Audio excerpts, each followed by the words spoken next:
Bismillahirrahmanirrahim. Alhamdulillah rabbil alamin. Wassalatu wassalamu. Usul ke-50 ya.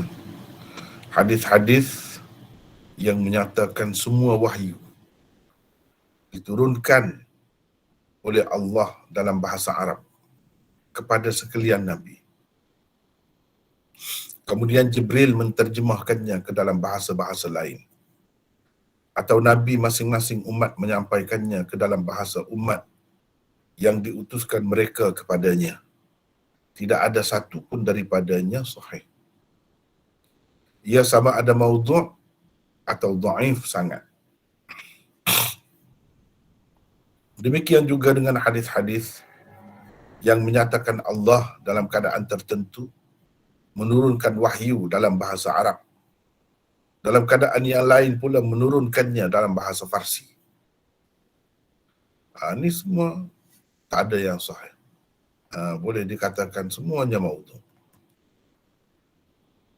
Hadirin hadirat sekalian, perlu ingat terlebih dahulu ya, bahawa yang termasuk yang dikatakan usul-usul ni, ialah di bawahnya ada banyak hadis. Paling tidak 3 atau ke atas banyaklah. Berpuluh-puluh mungkin. Itulah baru jadi kita buat usul. Usul ke berapa. Kalau hadis hanya satu sahaja berkenaan dengan apa-apa perkara, itu tak termasuk di bawah usul ni. Jangan ingat hadis maudhu' ni sekadar yang ada dalam buku ni sahaja. Yang termasuk di bawah usul ini. Bukan begitu. Ini hanya kitab ini hanya membincangkan tentang hadis-hadis yang ada banyak berkenaan dengan sesuatu. Itu saja yang dibincangkan. Adapun yang satu saja adanya, itu tidak dibincangkan. Itu kena tengok dalam kitab yang lain pula. Kitab hadis maudhu' juga, tapi cara perbahasan yang lain. Itulah ceritanya. Di bawah ini dikemukakan sebahagian daripada contoh-contohnya.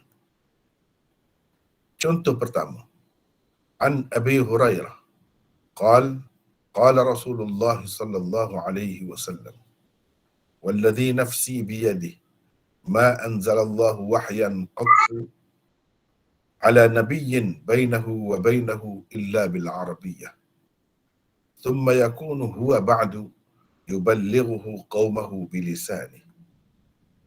Bermaksud Rasulullah sallallahu alaihi wasallam bersabda, maksudnya dikatakan, telah bersabda, dikatakanlah, sebab bukan sebenarnya Nabi ada kata pun.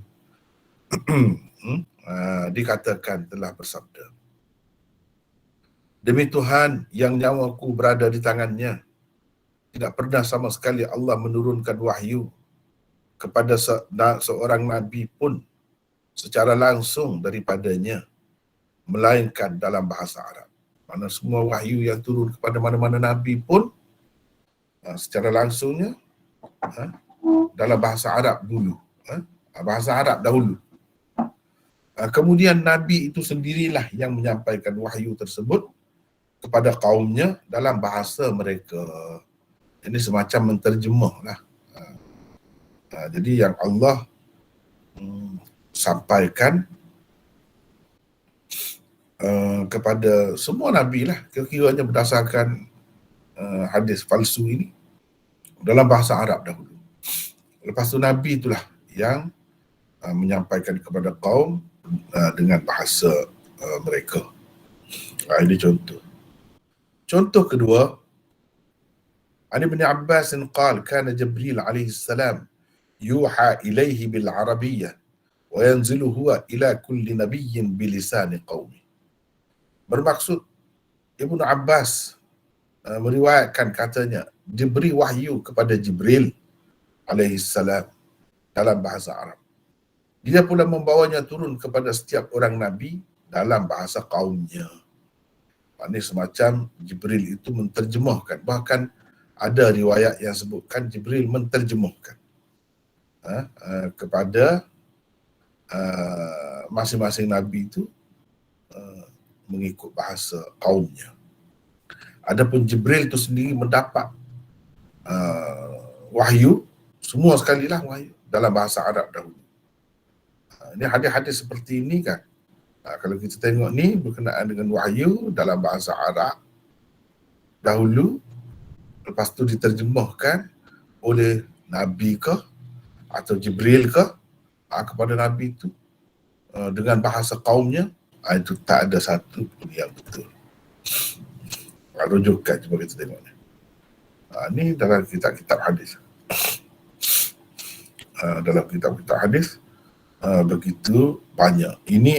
Inilah rujukan bagi contoh pertama. Ini semua ni rujukan bagi contoh pertama. Kita sebut dua sekali sini. Contoh pertama, contoh kedua. Sebab rujukannya ada dalam setengah-setengah rujukan yang pertama ni, bukan semua. Lepas tu untuk rujukan contoh kedua pula lihat As-Suyuti Al-La'ali'ul Masnu'ah. Inilah dengan saya bagi rujukan yang lengkap dengan jilidnya, dengan muka suratnya. Komentar. Boleh sesiapa baca pula, sambung. Silakan, siapa nak baca? Mungkin saya, Ustaz. Siapa ni? Husnul Fikri. Husnul Fikri, daripada mana ni? Husnul Fikri. Dari Kedah ni, kelas pertama saya, Maulana. Oh begitu ya. Sila baca. Ni komentar satu ya. Okey Maulana. Okay, komentar pertama. Hadis contoh pertama terdapat di dalam Mu'jam Al-Awsat karangan At-Tabarani dan lain-lain seperti telah dikemukakan dalam senarai rujukan. Sanadnya seperti berikut. Haddatsana Ubaidillah bin Abdurrahman bin Waqid qala haddatsana Abi qala haddatsana Al-Abbas bin Al-Fadl an Sulaiman bin Arqam an Az-Zuhri an Sa'id bin Al-Musayyib an Abi Hurairah qala qala Rasulullah sallallahu alaihi wasallam.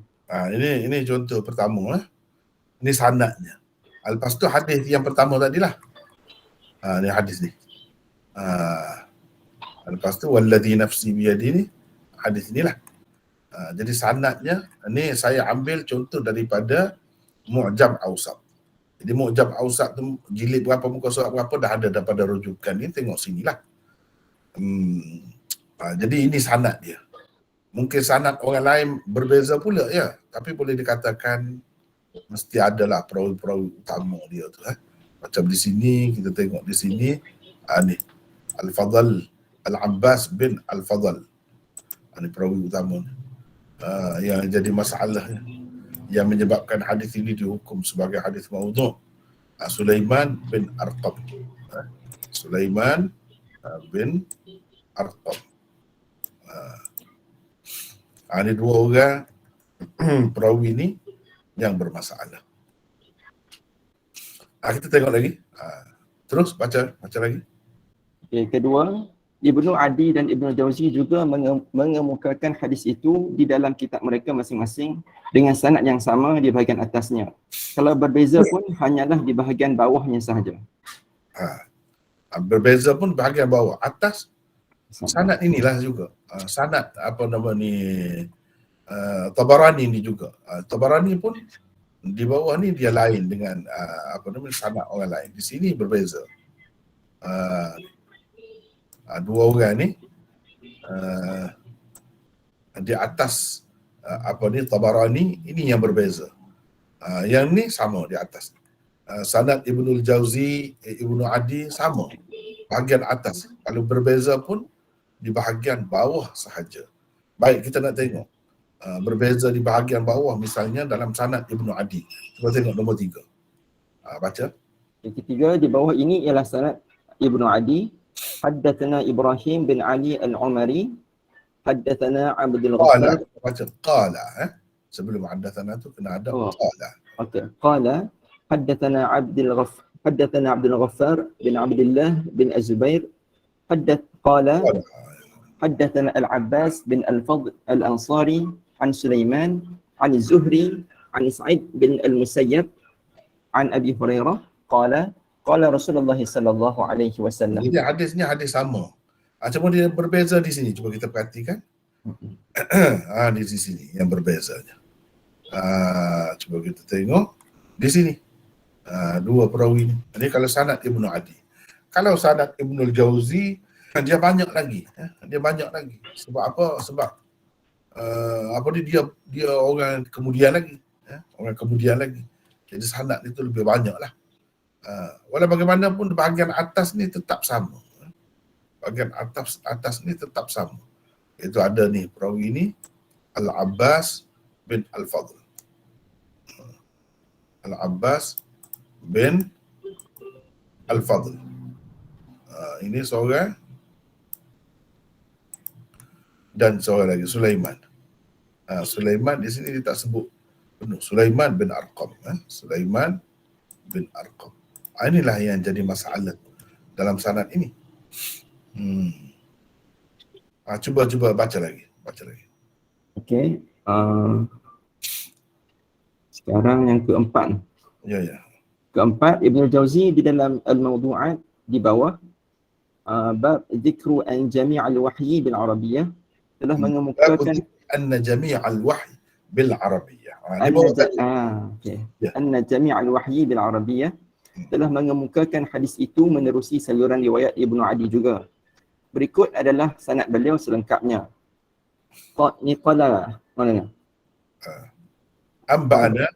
Anba'ana Muhammad bin Abdul Malik bin Khairun qala anba'ana Ismail bin Mas'adah qala qala anba'ana Hamzah bin Yusuf qala anba'ana Abu Ahmad bin Adi qala haddathana Ibrahim qala haddathana Abdul Ghaffar bin Abdullah bin Az-Zubair qala haddathana Al-Abbas bin Al-Fadl Al-Ansari an Sulaiman an Zuhri an Sa'id bin Abi Hurairah qala Rasulullah sallallahu alaihi wasallam. Itu sanad dia. Cuba kita perhatikan ini di sini. Ni yang kata Amba'ana ni Ibnul Jauzi.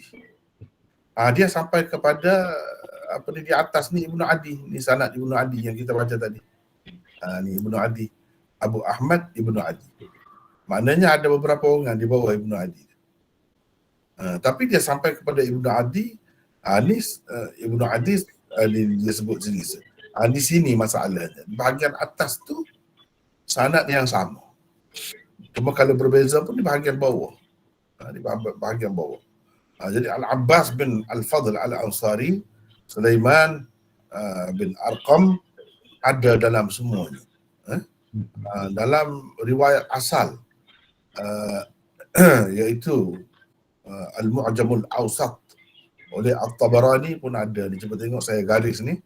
Abbas bin Al-Fadl, Sulaiman bin Arqam ada. Dalam riwayat Ibnu Adi pun ada ini. Kemudian pengarang kemudian lagi daripada Ibnu Adi iaitu Ibnu Jauzi, dia ambil melalui saluran riwayat Ibnu Adi juga. Kemudian di atas Ibnu Adi tu samalah macam ni lah. Sanad Ibnu Adi ni. Seterusnya di atas lagi sama. Betul. Al-Abbas bin Al-Fadl Al-Ansari daripada Sulaiman. Sulaiman ni maksudnya Sulaiman bin Arqam. Jadi yang kelima, baca teruskan. Okey, kelima, sanad itu mengandungi dua orang perawi bermasalah. Pertama, Sulaiman bin Arqam. Kedua, Al-Abbas bin Al-Fadl Al-Ansari. Okey, baca lagi. Okey, keenam, setelah mengemukakan hadis tersebut dengan sanadnya, At-Tabarani berkata, hadis ini tidak diriwayatkan daripada Az-Zuhri kecuali oleh Sulaiman bin Arqam. Al-Abbas bin Al-Fadl pula bersendirian, yakni berseorangan dalam meriwayatkannya daripada Sulaiman.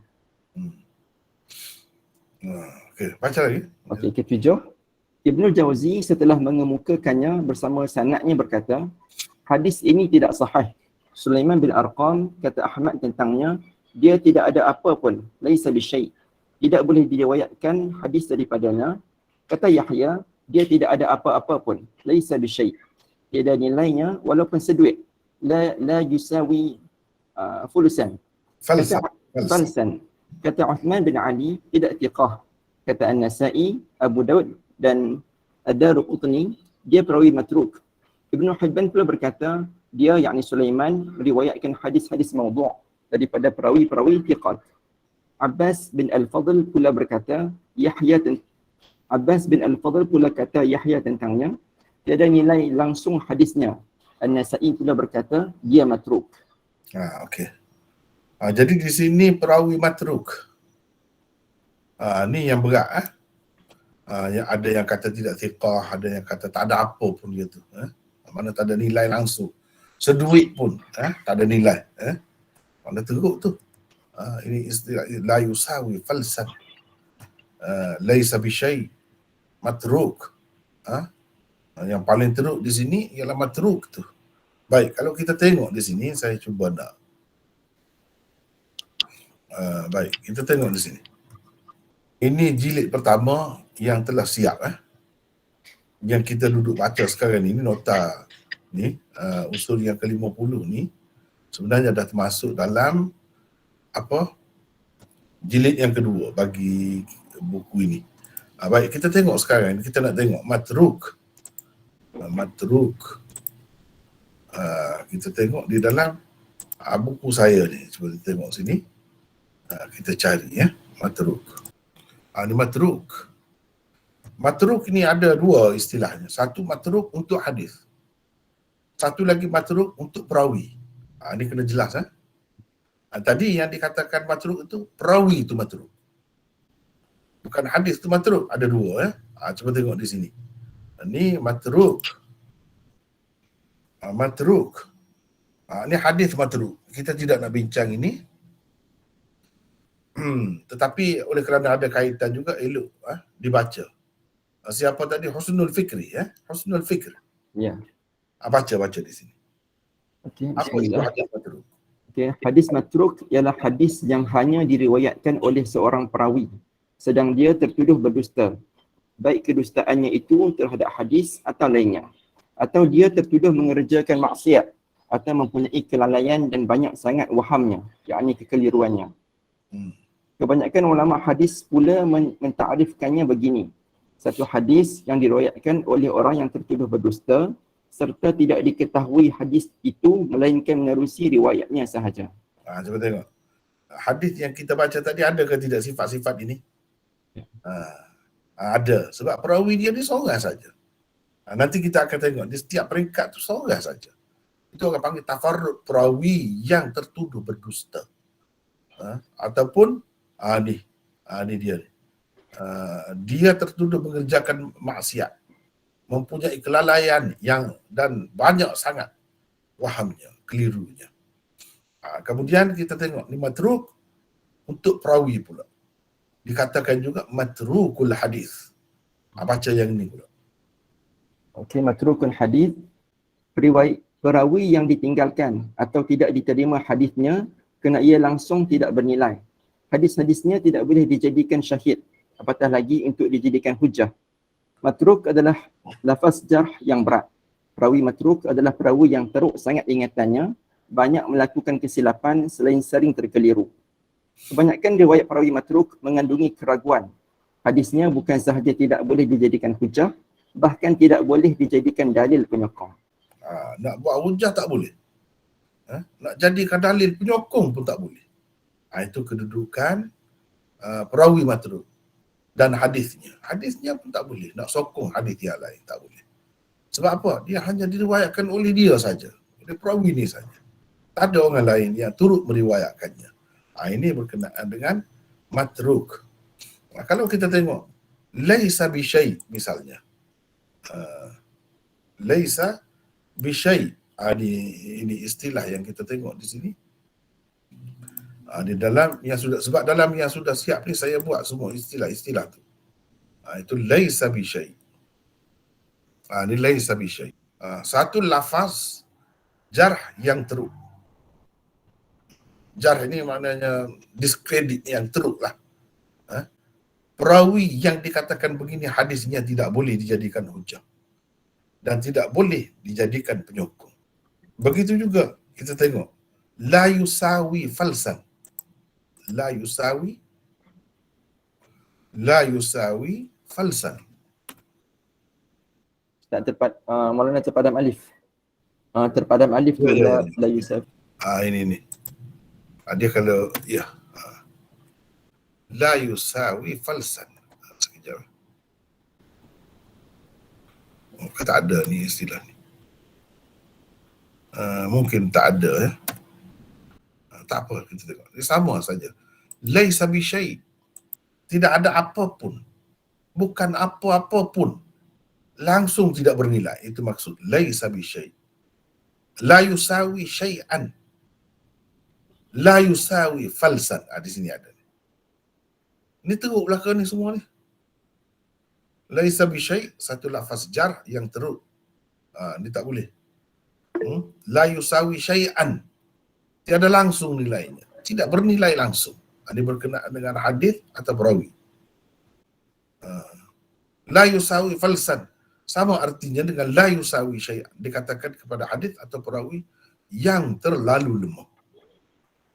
Inilah keadaannya. Kalau kita baca hadis ni, dalam sanad dia ni kedudukannya begitu. Sulaiman bin Arqam. Jadi baik kita tengok riwayat ni,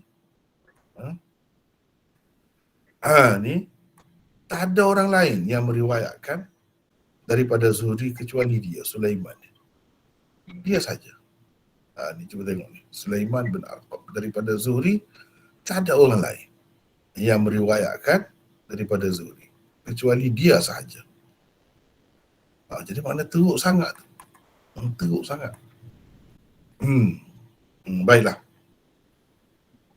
Sebab itu kita perlu melihat kalau dalam kitab-kitab hadis ni, dia dari segi jarh dia kita tak nampak teruk kadang-kadang. Baru kita dapat mengetahui dengan tepat apabila kita tengok kitab-kitab rijal. Umpamanya kita tengok setelah mengemukakan hadis tersebut dengan sanadnya, At-Tabarani berkata, hadis ini tidak diriwayatkan daripada Az-Zuhri kecuali oleh Sulaiman bin Arqam. Dia nak cerita ni tafarrud. Sulaiman bin Arqam dalam meriwayatkan daripada Zuhri. Al-Abbas bin Al-Fadl pula bersendirian. Jadi tafarrud pula dalam meriwayatkannya daripada Sulaiman. Dia sebut gitu ya.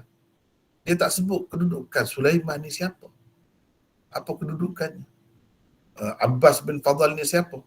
Tapi kalau kita tengok dalam kitab yang khusus ditulis untuk membincangkan hadis-hadis maudhu' seperti kitab Al-Mawdu'at, tengok. Dia sebut ni jelas banyak ni. Kemudian dikemukakan pendapat orang tu, pendapat orang ni daripada tokoh-tokoh ulama rijal hadis. Kita dapat tahulah. Begitu juga kalau kita pergi kepada kitab-kitab rijal, kita akan dapat tahu juga. Tulis saja Sulaiman bin Arqam akan keluarlah tentang dia ni. Jadi sesuatu hadis tu ditentukan antaranya oleh perawi dia tu. Kita akan hukum sesuatu hadis itu sebagai maudhu' ke, dhaif ke, apa ke, kerana perawi dia tu. Ini kalau kita lihat dari sudut perawi dia tu, memang tak boleh. Dua orang berturut-turut perawi yang dikatakan laisa bi syai', la yusawi falsan, matruk dan sebagainya, sama sekali kita tak boleh pakai. Teruskan teruskan Husnul Fikri yang ke-8 ini. Ke-8, As-Suyuti sebagaimana biasa sukar menerima sesuatu hadis dalam bab fadail atau manaqib yang dihukum maudhu' oleh seseorang muhaddis sebagai maudhu'. Beliau akan berusaha sedaya upaya meringankan hukum terhadapnya. Kalau boleh, ia diletakkan pada darjat dhaif sahaja, bukan maudhu'. Untuk tujuan itu, beliau berkata, Sulaiman bin Arqam walaupun seorang perawi matruk, tetapi tidaklah ia sampai dituduh berdusta atau mereka mengada-ngadakan hadis. Dia perawi Sunan Abi Dawud, Nasa'i dan Tirmizi. Hadis itu pula diriwayatkan oleh At-Tabarani di dalam Mu'jam Al-Awsat. Cuba tengok ni, cara Suyuti ni. Ini banyak. Sebab itu mengikut ramai ulama-ulama hadis, tokoh-tokoh hadis, pengkaji hadis ni, mereka sebut Suyuti ni sebagai Hatibul Lail. hatibul lail. Bahaya. Orang yang pungut kayu api pada waktu malam yang gelap gelita. Dia pakai ambil saja. Holder saja sangat.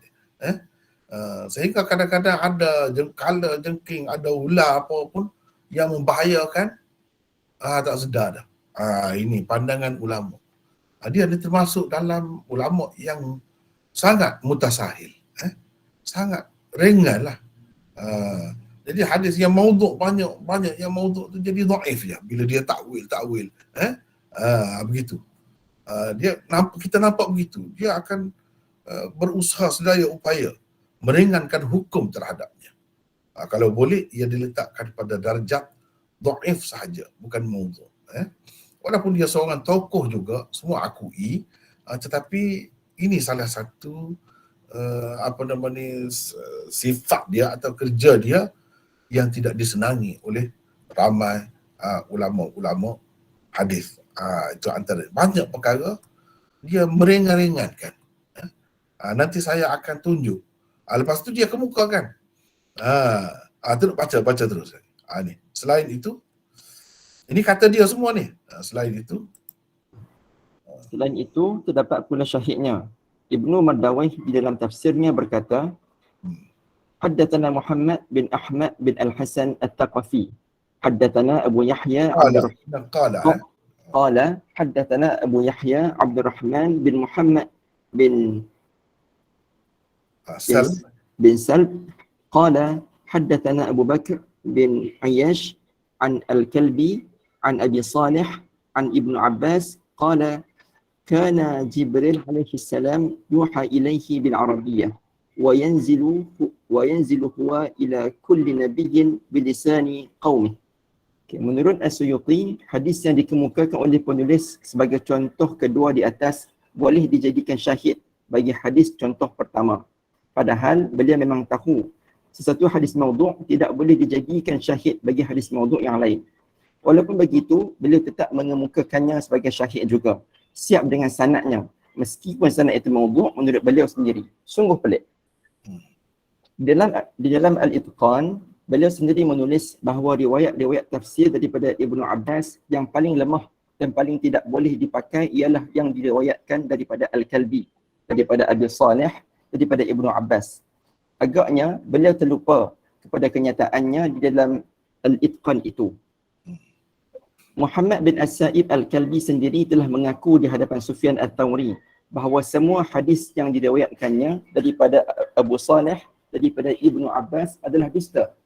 Hafiz Ibnu Hajar di dalam Taqrib At-Tahzib menulis tentang Al-Kalbi bahawa dia selain dikatakan berfaham Syiah Rafidah, dikatakan juga sebagai pendusta. Lihat Al-Itqan keluar. Tak apalah, ini semua ni rujukannya. Baik. Sekarang ni kita nak tengok ya. Baik, kita ambil contoh ni. Kita ambil contoh. Yuha ilaihi bil Arabiyyah. Nak tengok dalam Syamilah. Ini Al-La'ali'ul Masnu'ah, kita ambil kitab dia. Ad-Durrul Mansur, ini kitab dia juga. Dalam Ad-Durrul Mansur pun dia ada kemukakan juga. Dalam Al-La'ali'ul Masnu'ah, kitab yang khusus untuk hadis maudhu' pun ada juga. Cuba kita tengok sini. Macam mana dia nak bela ni. Inilah yang dikatakan riwayat itu Sulaiman bin Arqam, Abbas bin Fadal Al-Ansari daripada Sulaiman bin Arqam yang kita baca tadi, walladhi nafsi biyadi ma anzalallahu min wahyin qattu, dan seterusnya. La yasihhu, Ibnu Adi kata la yasihhu, tidak sahih. Sulaiman bin Arqam matruk laysa bi syai'. Mana dia katakan begitu. Qultu, ini kata Jalaluddin As-Suyuti. Qala Syekh Badruddin Az-Zarkashi. Dia petik kata-kata Badruddin Az-Zarkashi dalam nukatnya terhadap kitab Ibnu Salah. Dia kata beza di antara kita kata lam yasih atau Ibnu Adi kata la yasih dan kita kata maudhu' itu jauh sekali beza aja. Kerana kata maudhu' bermakna kita mengisbatkan dusta dan rekaan terhadap sesuatu hadis ataupun perawi itu, dan bila kita kata tidak sahih, tak mesti tidak ada benda tu. Innama huwa ikhbarun an adami thubut. Ia hanya menceritakan tentang tidak sabit saja. Tidak sahih. Padahal tidak sabit. Ada bezanya jauh antara dua ni. Itu satu. Dia nak ringankan. Itu dia ambil kata-kata Az-Zarkashi. Padahal Az-Zarkashi tidak sebut pun hukumnya terhadap hadis ini. Satu. Lepas tu Jalaluddin Suyuti kata lagi, Sulaiman bin Arqam, Abu Dawud, dia ni perawi Abu Dawud, Sunan Abi Dawud lah maksudnya. Nasa'i, Sunan Nasa'i dan Sunan Tirmidzi. Jadi salah satu perkara yang kita perlu pertimbangkan mengikut dia ni perawi Sunan Abi Dawud, Nasa'i dan Tirmidzi. Dia terima walaupun ia ni perawi matruk. Tadi kita dah baca ada matruk perawi macam mana. Walaupun dia ni matruk, dia tidaklah dituduh berdusta dan mereka hadis. Hadis itu pula diriwayatkan oleh Tabarani dalam Awsat. Itulah yang saya sebut tadi. Dan dia ada syahid pula. Ada syahid pula. Dalam tafsirnya Ibnu Bardawai meriwayatkan ini. Inilah yang sebut tadi. Dia katakan Jibril alaihissalam yuha ilaihi bil arabiyyah wa yanzilu huwa ila kulli nabiyyin bilisani qaumi. Habis situ. Jadi itu cara dia nak bela. Sebenarnya para ulama tak setuju dengan cara dia bela begini. Satunya dia kemukakan pendapat Badruddin Az-Zarkashi yang tidak ada kena-mengena dengan hadis ini. Itu secara umum. Cerita-ceritanya beza antara kata maudhu' dengan tidak sahih. Ada beza. Memang ada beza. Tapi ia bukan berkenaan dengan hadis ini secara umum. Yang kedua, kita tidak boleh menilai seseorang itu semata-mata ia ada tersebut di dalam kitab-kitab yang masyhur seperti Sunan Abu Dawud, Nasa'i dan Tirmidzi. Itu yang kedua, tak boleh begitu. Yang ketiga, dia ni walaupun dikatakan matruk tetapi tidak dituduh berdusta dan mereka hadis, tidak dikatakan begitu.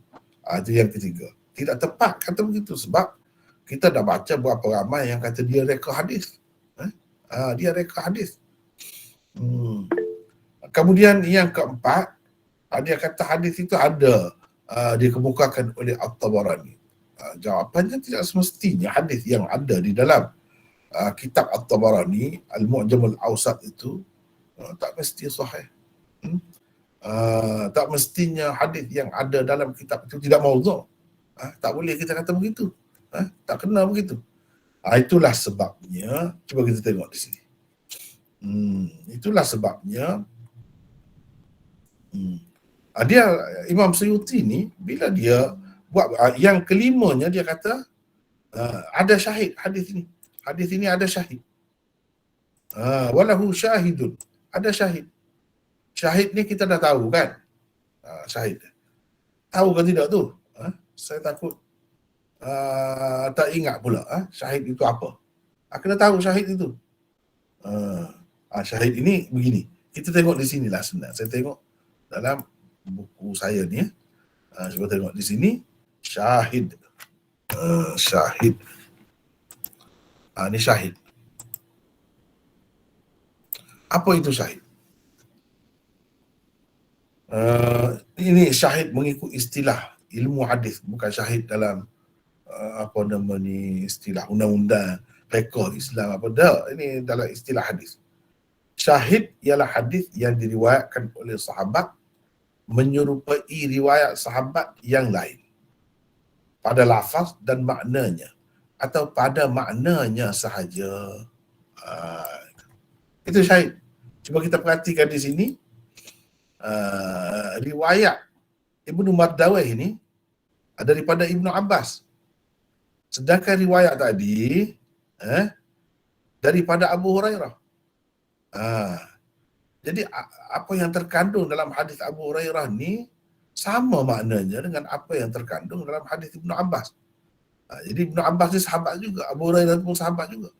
Jadi Ibnu Abbas meriwayatkan hadis yang lebih kurang sama kandungannya dengan hadis yang diriwayatkan oleh Abu Hurairah. Sebab itu riwayat Ibnu Abbas ini dikatakan syahid. Walahu syahidun, dia ada syahidnya. Jadi ini faktor yang kelima bagi dia, yang sepatutnya kita tak boleh kata hadis ini maudhu'. Sebab apa? Sebab dia ada syahid. Jadi syahidnya mana? Iaitu hadis Ibnu Abbas. Inilah hadis yang saya kemukakan sebagai contoh yang kedua di sini. Jadi menurut As-Su'ad, boleh dijadikan syahid bagi hadis contoh yang pertama sebab dia sebut. Padahal beliau memang tahu sesuatu hadis maudhu' tidak boleh dijadikan syahid bagi hadis maudhu' yang lain. Tak boleh. Nak jadi syahid baru ada faedah kalau dia tidak begitu. Kalau dia dhaif saja kau boleh tahan. Dia maudhu'. Walaupun begitu dia mengemukakannya juga sebagai syahid. Siap dengan sanadnya. Meskipun sanad itu maudhu' menurut beliau sendiri. Sebab pelik tu. Pelik sangat. Di dalam kitabnya yang lain, Al-Itqan fi Ulumil Quran, dia sendiri kata, kalau dalam riwayat-riwayat tafsir itu, riwayat yang paling lemah daripada Ibnu Abbas dan paling tidak boleh dipakai, ialah yang diriwayatkan daripada Al-Kalbi, daripada Abi Saleh, daripada Ibnu Abbas. Cuba kita tengok ni. Daripada Al-Kalbi, daripada Abi Saleh, daripada Ibnu Abbas.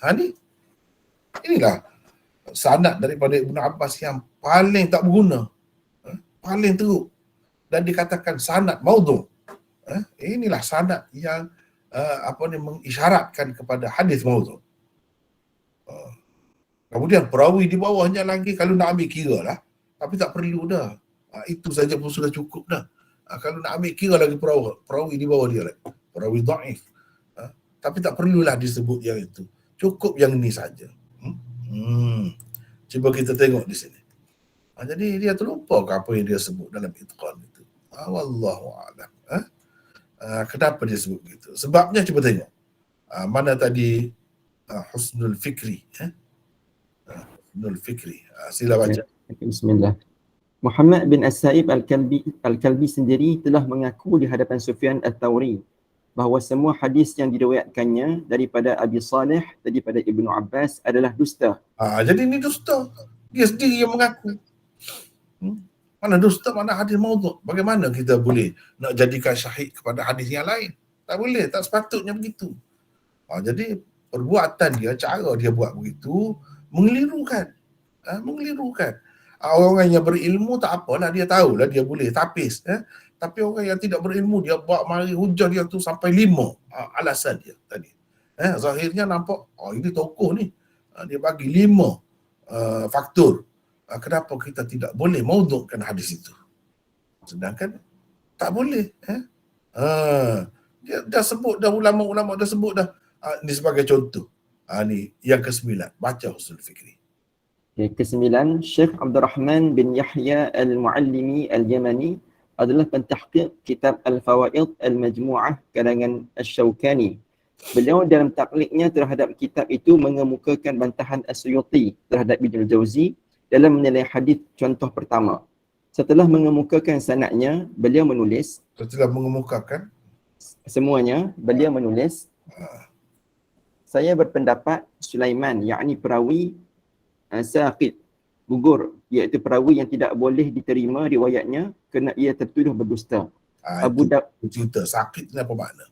Ini makna dia. Kalau tengok di dalam buku saya dia pun begitu juga. Baca lagi, teruskan. Okay. Abu Dawud, Tirmizi dan lain-lain berkata dia matrukul hadis. Nasa'i berkata tidak boleh ditulis hadisnya.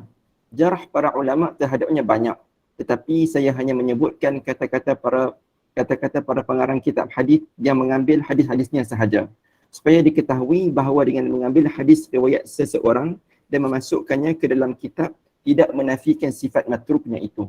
Jadi Syekh ni Syekh Abdul Rahman bin Yahya Al-Muallimi ni kata kenapa dia bawa mari banyak pendapat ulama rijal tentang dia ni, tapi dia bawa Abu Daud, Tirmizi dan Nasai.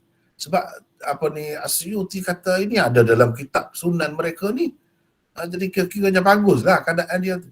Sebab itu Syekh Abdul Rahman Al-Muallimi bawakan pendapat Abu Daud, Tirmizi dan Nasai sendiri tentang dia tu. Jadi kita tak boleh kata bila Abu Daud masukkan riwayat seseorang perawi seperti ini dalam kitab dia bermakna dia menganggap perawinya itu bagus.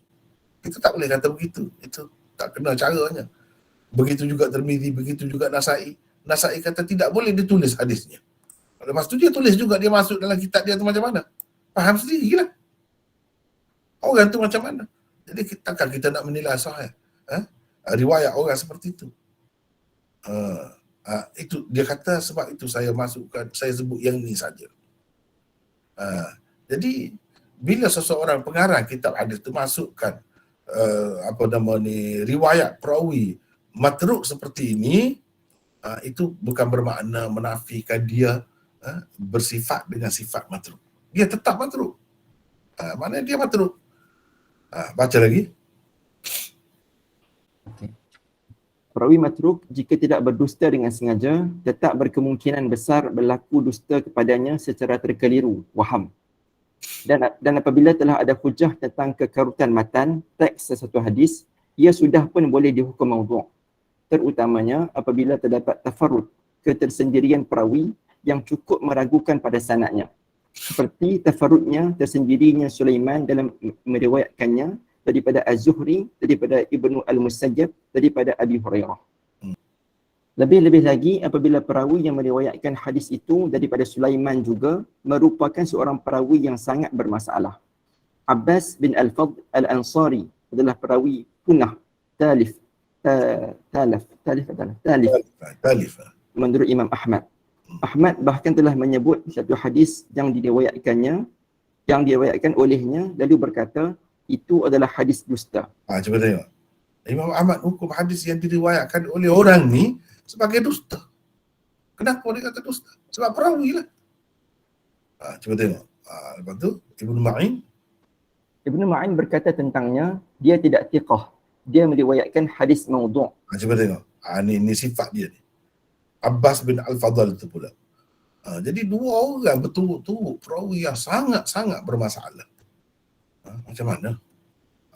Macam mana kita tak boleh hukum maudhu'?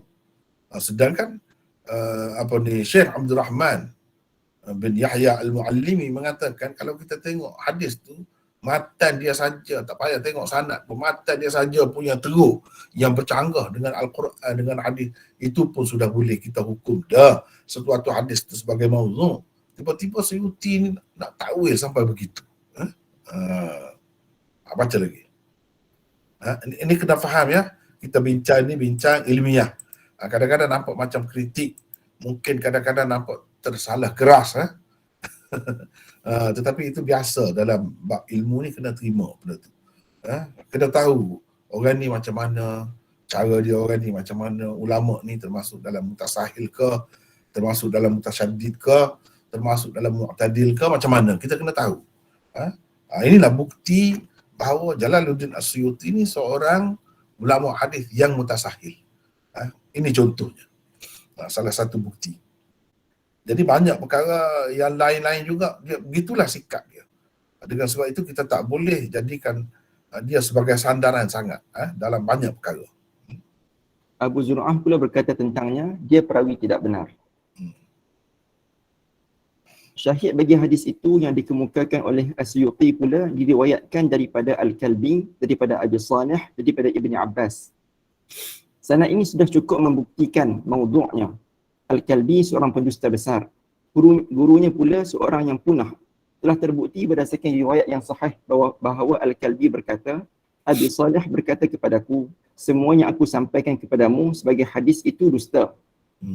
Telah terbukti juga berdasarkan riwayat yang sahih bahawa Al-Kalbi berkata, apa yang aku riwayatkan daripada Abi Salih, daripada Ibni Abbas adalah dusta.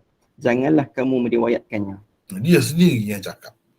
Jadi ini salah satu kita nak tahu macam mana salah satu tanda hadis maudhu' itu apabila perekanya ataupun apabila perawinya mengatakan dusta. Jadi sekarang dia jelas perawinya sendiri mengatakan dusta. Semua. Dia sebut semua. Kalau riwayat dia daripada Abi Saleh memang dusta. Abu Saleh sendiri pun kata dekat dia semuanya dusta. Jadi macam mana kita nak pakai sebagai syahid riwayat yang tarafnya begitu rendah seperti yang kita sebut tadi. Jadi tak boleh. Dengan sebab itulah kita kena berhati-hati. Tidak boleh kita berpada dengan seorang sahaja yang cuba meringankan kedudukan sesuatu hadis itu. Yang maudhu' dia kata dhaif. Apalagi kalau dia kata lebih lagi daripada itu. Dia nak kata dhaif pun tak boleh. Kita kena tengok banyak lagi tokoh-tokoh ulama hadis ni ramai dalam dunia ni daripada dahulu sampai sekarang. Kena tengok juga apa kata orang lain. Jangan tengok satu orang saja. Teruskan baca lagi. Okey, ke-10. As-Suyuti di dalam tafsirnya Ad-Dur Al-Manthur mengemukakan hadis contoh pertama itu sebagai kata-kata Sufyan Ats-Tsauri sahaja berdasarkan apa yang diriwayatkan oleh Ibnu Al-Munzir dan Ibnu Abi Hatim. Itu pun dikemukakannya tanpa sanad. Jika benar ia sampai setakat Sufyan Ats-Tsauri sahaja, maka itu tidak lebih daripada hadis maqtu' semata-mata yang sangat dhaif. Sanad di atasnya langsung tidak tersebut. Jadi Sufyan Ats-Tsauri ni bukan sahabat. Daripada siapa dia cerita ni. Kalau kita berhenti setakat dia sahaja pun tak boleh juga.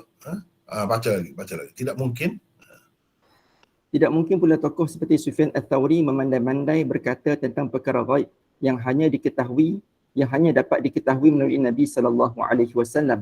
Sedangkan riwayat itu hanya terhenti setakat beliau sahaja. Ia tidak diangkat sampai kepada baginda SAW. Jadi masalahnya Jalaluddin As-Suyuti sendiri, cuba kita tengok ni. Di dalam Ad-Durrul Manthur. Dia sebut ni. Ni. Wa akhraja Ibn al-Munzir wa Ibn Abi Hatim an Sufyan Ats-Tsauri. Qal. Ini bukan kata-kata Nabi pula di sini. Ini sebagai kata-kata Sufyan Ats-Tsauri sahaja. Jadi kalau kita terima ini tak sampai kepada Nabi SAW, bukan hadis lah. Kalau dalam istilah hadis paling tinggi disebut hadis maqtu'.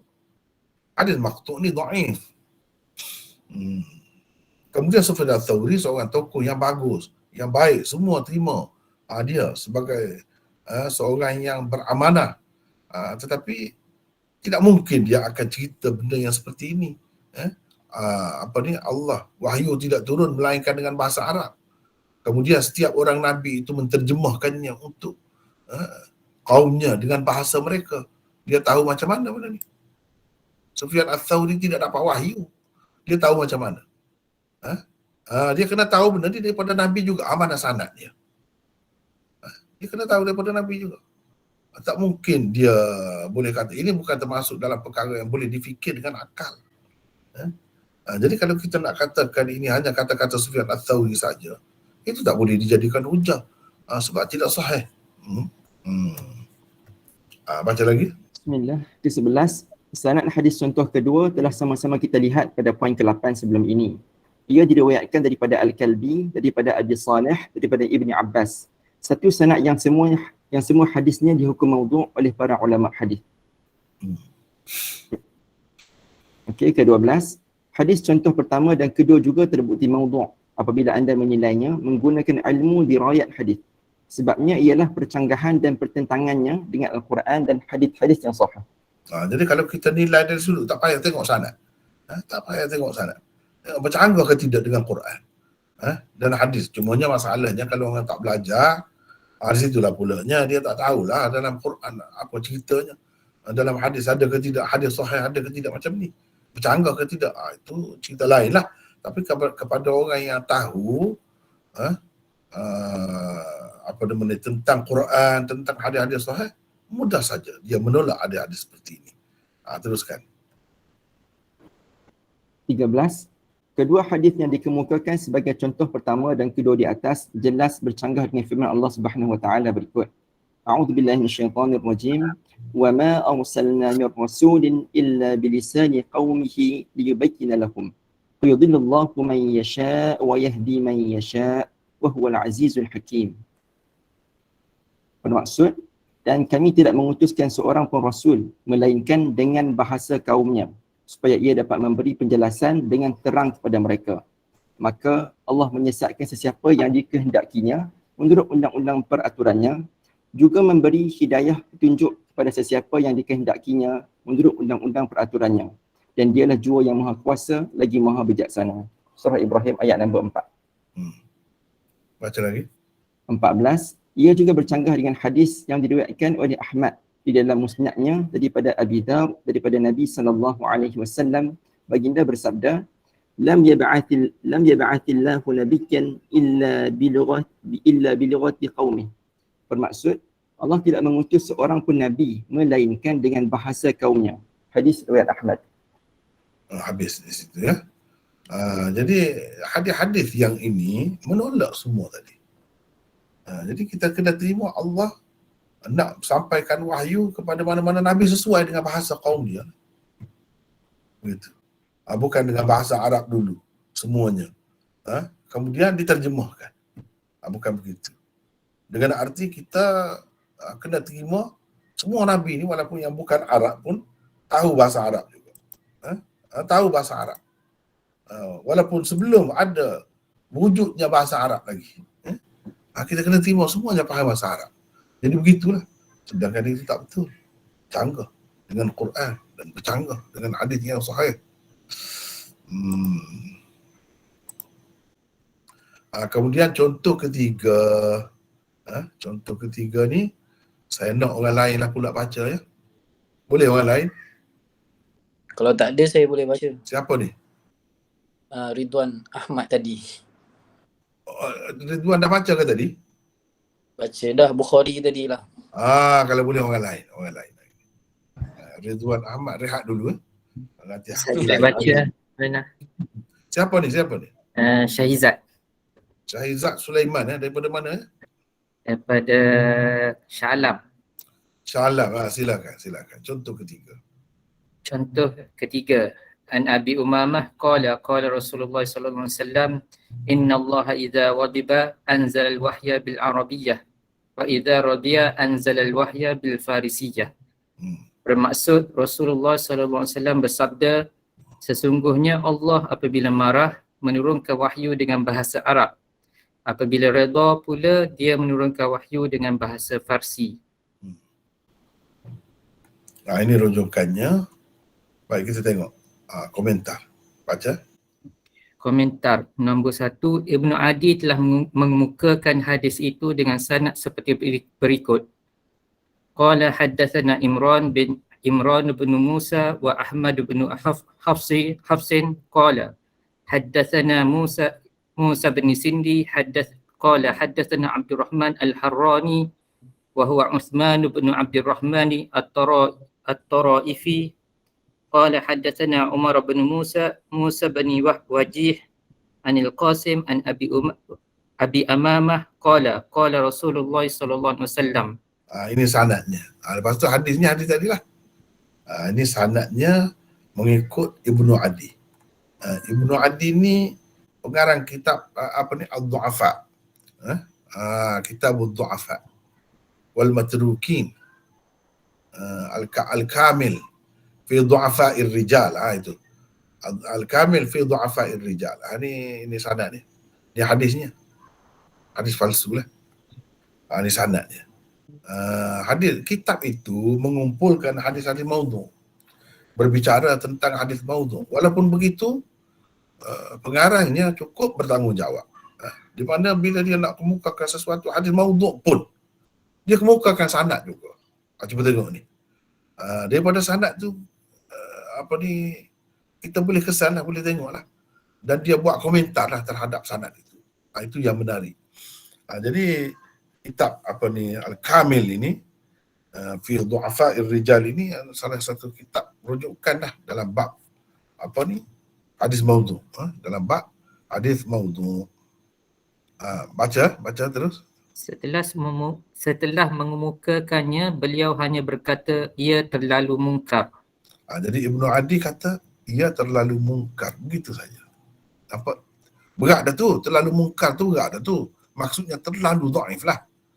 Tapi adakah hadis ini hanya sekadar terlalu dhaif sahaja? Atau lebih daripada itu? Kita kena tengok pula. Yang kedua. Baca. Nombor 2, Ibnul Jauzi mengemukakan hadis itu melalui sanad Ibnu Adi juga di dalam Al-Mawdu'at di bawah babul wahyillahi azza wa jalla bilughati mukhtalifah. Bab wahyu Allah Mukhtalifah. bilughatil mukhtalifah. Bab wahyu Allah diturunkan dengan bahasa yang berlainan. Di bawah bab itu Ibnul Jauzi mengemukakan 2 hadis. Kedua-duanya melalui saluran riwayat Ibnu Adi. Hadis yang dikemukakan di atas sebagai contoh adalah yang kedua. Setelah mengemukakan kedua-duanya, beliau menulis, ini adalah hadis maudhu'. Di dalam saluran riwayat yang pertama ada Ja'far bin Zubair. Di dalam saluran riwayat yang kedua pula ada Umar bin Musa. Kata Yahya bin Ma'in, kedua-duanya tidak siqah. Kata An-Nasa'i dan Ad-Darqutni, kedua-duanya matruk. Salah ejaan Maulana. Martuk. Oh ya. Sila. Matruk. Ya. Abu Hatim bin Hibban pula berkata, Umar termasuk dalam senarai pereka hadis. Beliau juga berkata, hadis ini karut, tiada asalnya. Ini kata Ibnu Hibban di dalam kitabnya Al-Majruhin. Itu tengok dalam senarai rujukan itulah. Tengok dalam senarai rujukan itu. Jadi dengan adanya orang yang berkata termasuk dalam senarai pereka hadis, bagaimana hadis itu tidak boleh kita kata maudhu'. Hadis ini karut, tiada asalnya, kata Ibnu Hibban. Kedua-dua perawi ini, dua-dua hadis di atas. Ibnu Jauzi kemukakan 2. Matruk perawinya. Baca lagi. Nombor 3, Ibnu Arraq di dalam Tanzihus Syariah Al-Marfu'ah menukilkan kata-kata Al-Halimi di dalam kitabnya Syu'abul Iman bahawa hadis itu maudhu' dan karut. Nombor 4, Asy-Syaukani di dalam Al-Fawaid Al-Majmu'ah berkata, semua hadis yang semakna dengannya adalah maudhu'. Abdurrahman bin Yahya Al-Muallimi di dalam ta'liqnya terhadap kitab tersebut berkata, tidak dapat dipertikaikan bahawa hadis itu memang maudhu'. Ia adalah hasil rekaan puak-puak zindik Farsi. Tujuannya ialah menimbulkan kebencian orang ramai terhadap Islam dan menarik mereka kepada agama mereka iaitu Majusi. Inilah. Jadi kalau kita perhatikan, ni kan, Allah kalau marah menurunkan wahyu dengan bahasa Arab. Kalau Allah itu redha, redha ni kalau untuk manusia senang hati lah, suka hati. Dia akan menurunkan wahyu dengan bahasa Farsi. Allah kalau redha, maknanya begitu. Lepas tu yang kita dapati sekarang ni dalam Quran itu, bahasa Arab semua tu macam mana? Kiranya terjemahan lah tu. Allah sendiri menurunkan wahyu tu berbeza-beza dalam bahasa yang berlainan. Kalau dia marah dalam bahasa Arab, itu bahasa Arab. Kalau dia murka, kalau dia suka, asalnya dalam bahasa Farsi. Kita dapati dalam Quran itu bahasa Arab semuanya, itu terjemahan. Bahaya macam tu.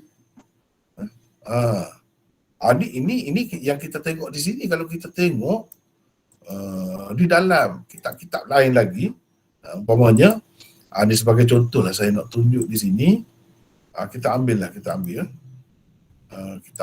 kutub takhrij, kutub Albani, sebab dia banyak bercerita tentang benda-benda macam ni.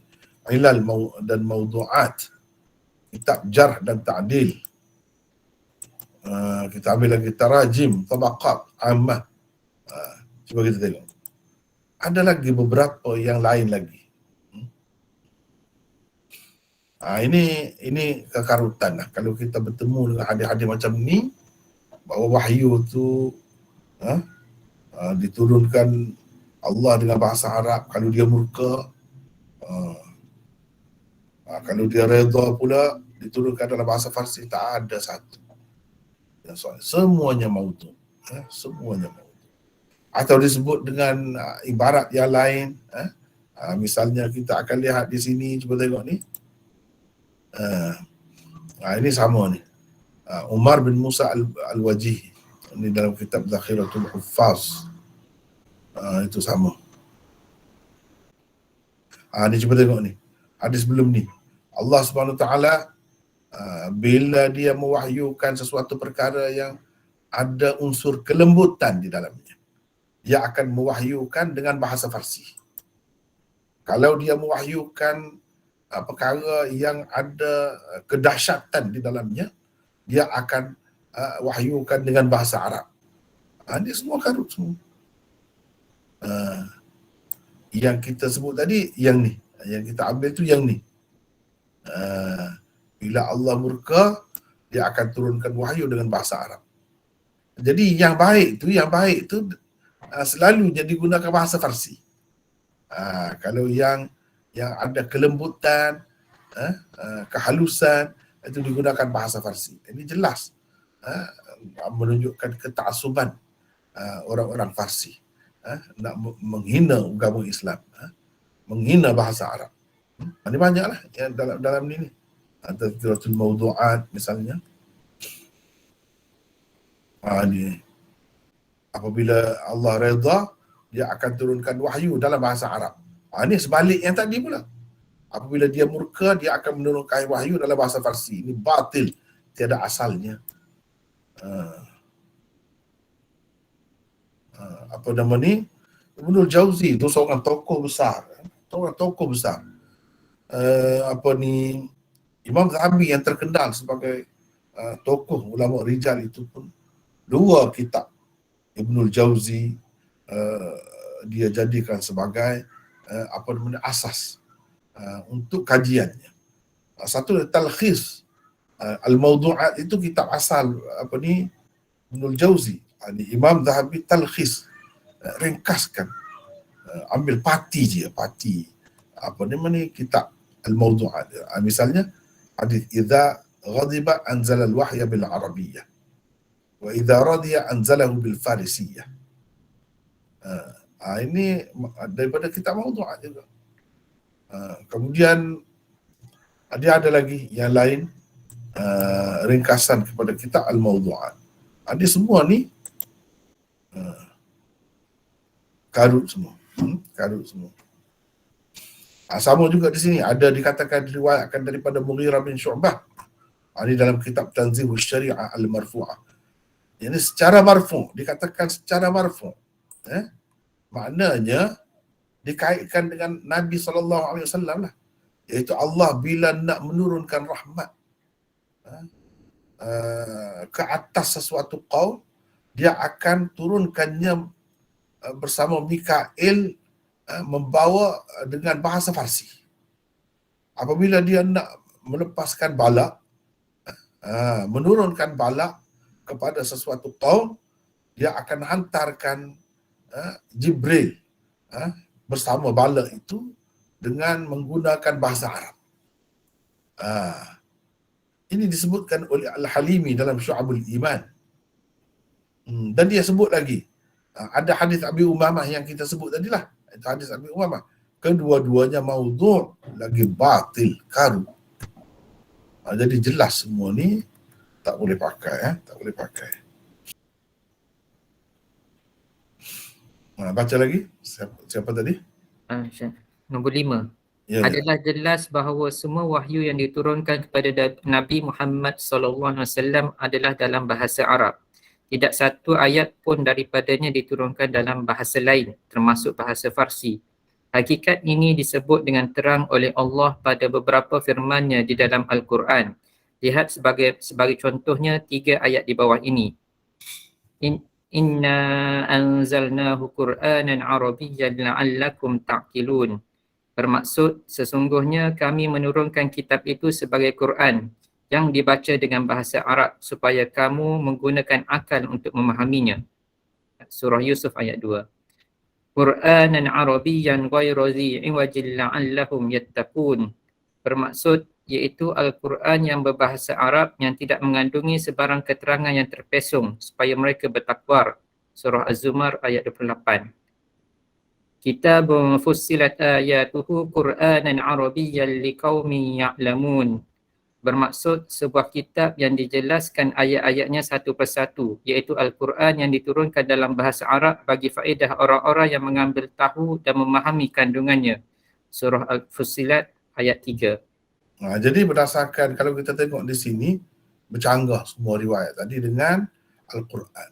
Al-Quran ni kalau ada satu saja pun bercanggah dengan ayat Quran sudah cukup dah. Ni banyak ni, saya kemukakan hanya 3 sahaja. Jelas dalam Al-Quran sendiri disebutkan tak ada wahyu ni dalam bahasa lain kepada Nabi kita. Semuanya dalam bahasa Arab. Semuanya dalam bahasa Arab.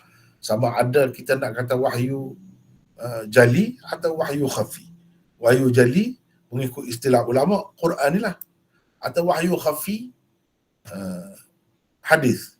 Itu pun dalam bahasa Arab semua. Tak ada dalam bahasa lain.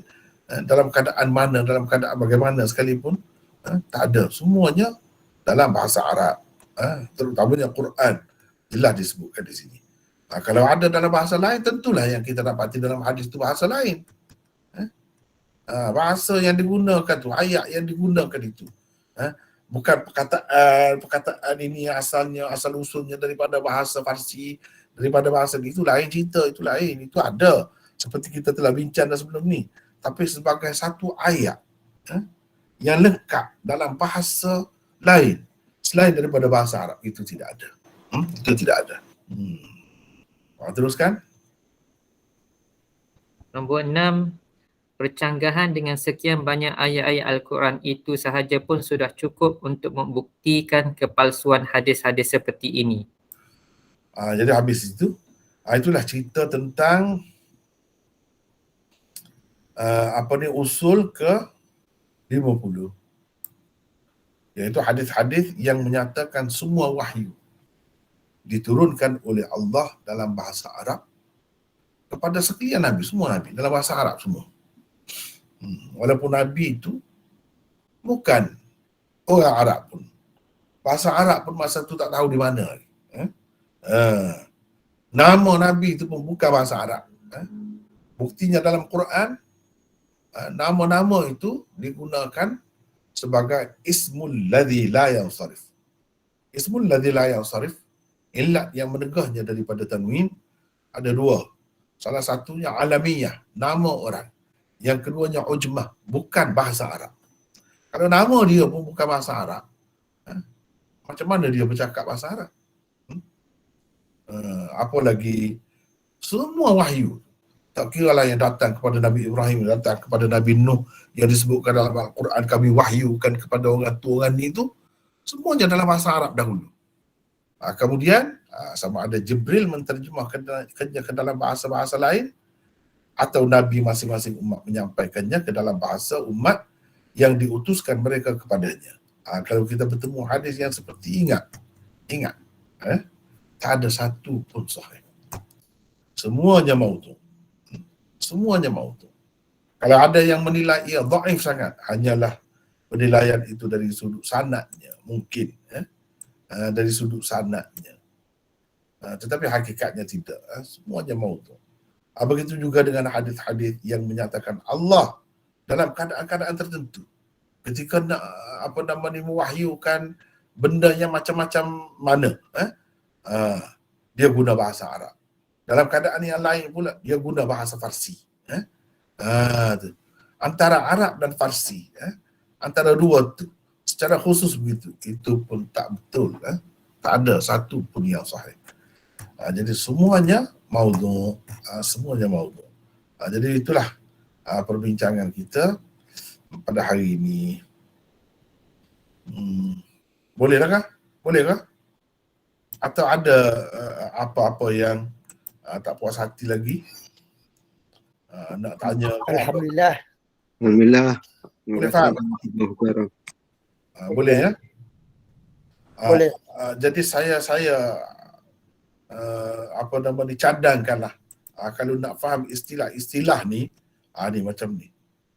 Syahid, Syekh Mujassim. Apa makna? Adalah istilah hadis. Syi'i muhtariq. Syiah hangus. Muhtari.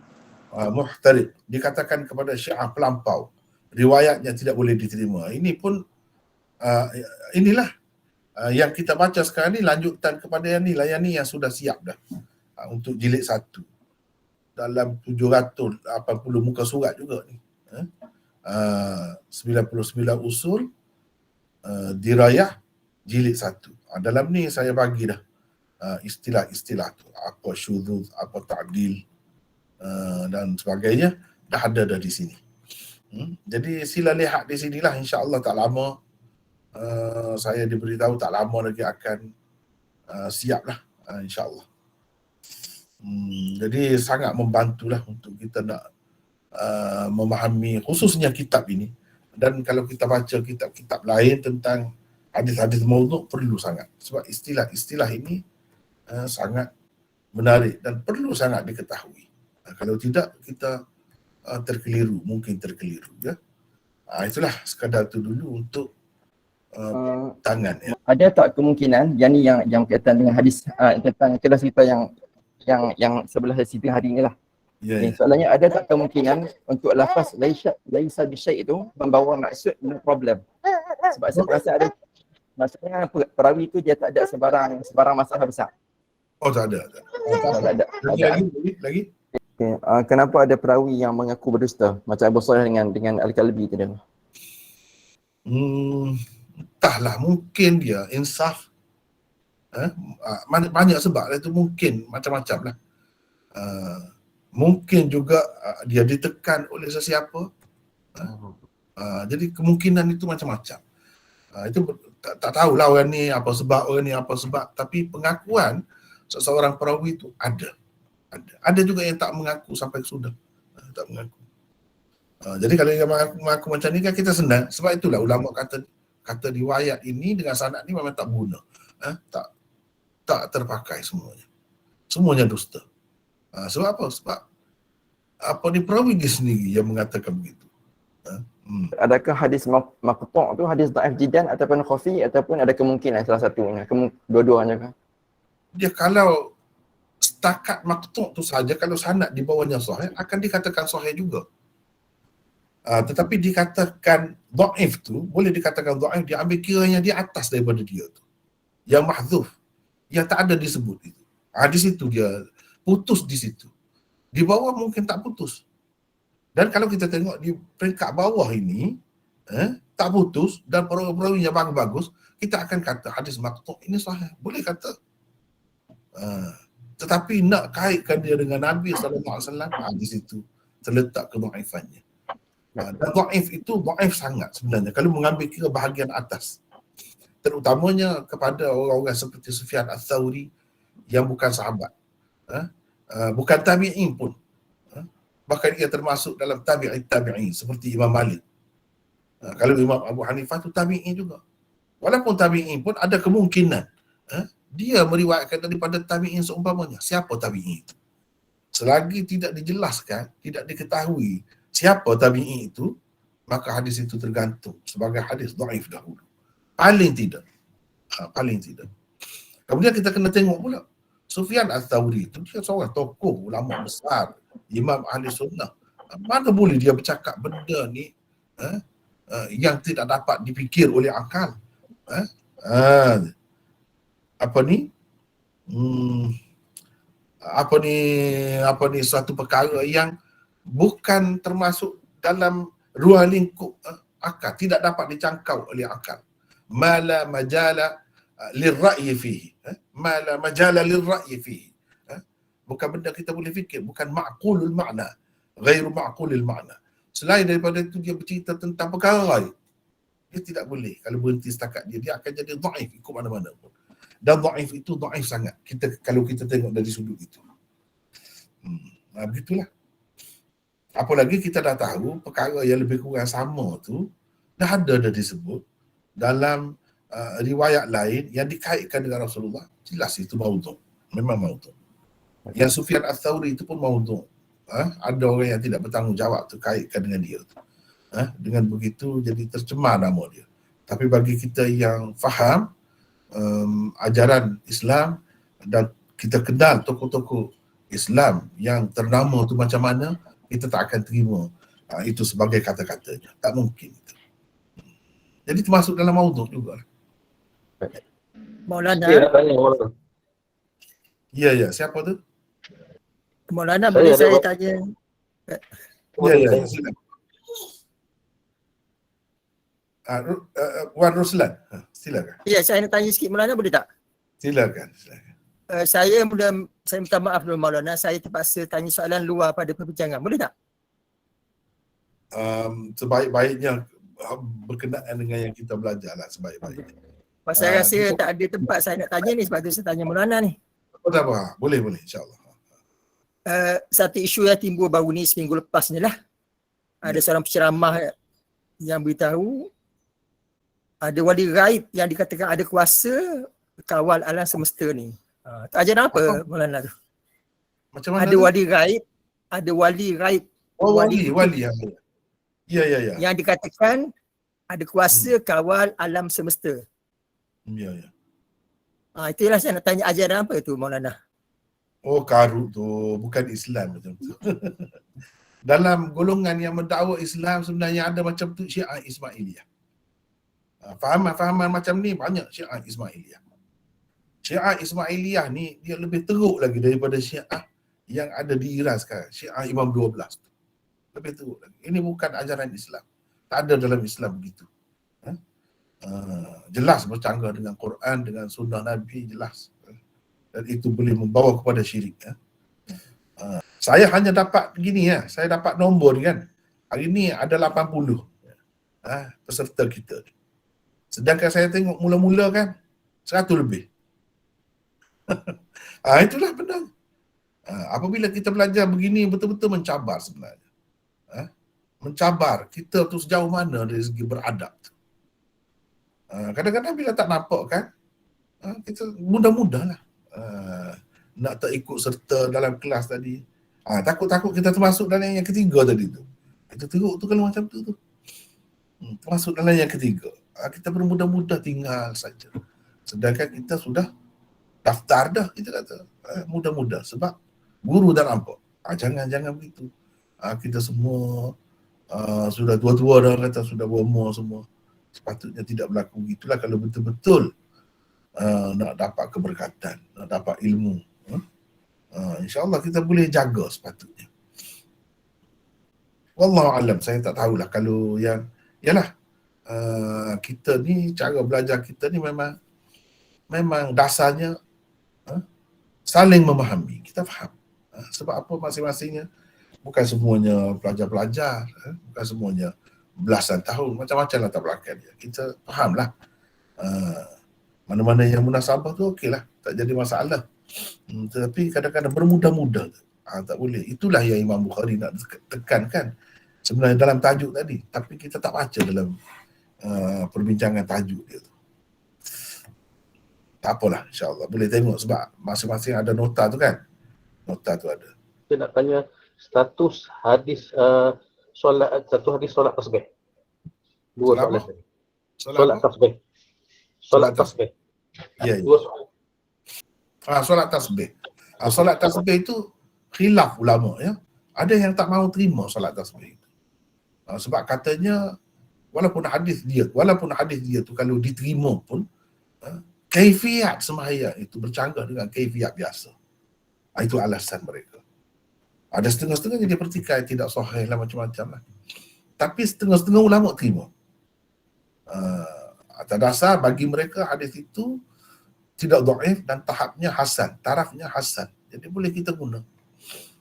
Cumanya mengkhususkan dengan malam raya ke atau malam tertentu masa itu tak boleh lah. Solat tasbih itu boleh bila-bila masa. Bila-bila pun boleh. Kalau kita terima orang yang kata boleh lah. Sebab benda ni kita anggap khilaf lah. Khilaf. Tapi kalau Ibnul Jauzi memang yang kita baca tadi, dia kata hadis itu maudhu'. Dia tak mahu pakai. Walau bagaimanapun ulama lain ada terima, tak apalah kita terbuka, sikap terbuka. Kalau nak amal pun kena jangan terpengaruh dengan kebiasaan orang. Ada setengah-setengah tu malam raya saja dia buat sebenarnya. Itu tak ada khusus begitu. Tak ada khusus. Bukan Nabi buat tu pada malam raya, tidak. Bila-bila. Jadi itulah sebagai jawapan ringkas. Saya rasa hanya sekadar itulah dulu untuk hari ini ya. Wallahu a'lam. Wa akhiru da'wana alhamdulillah rabbil alamin. Assalamualaikum warahmatullahi wabarakatuh.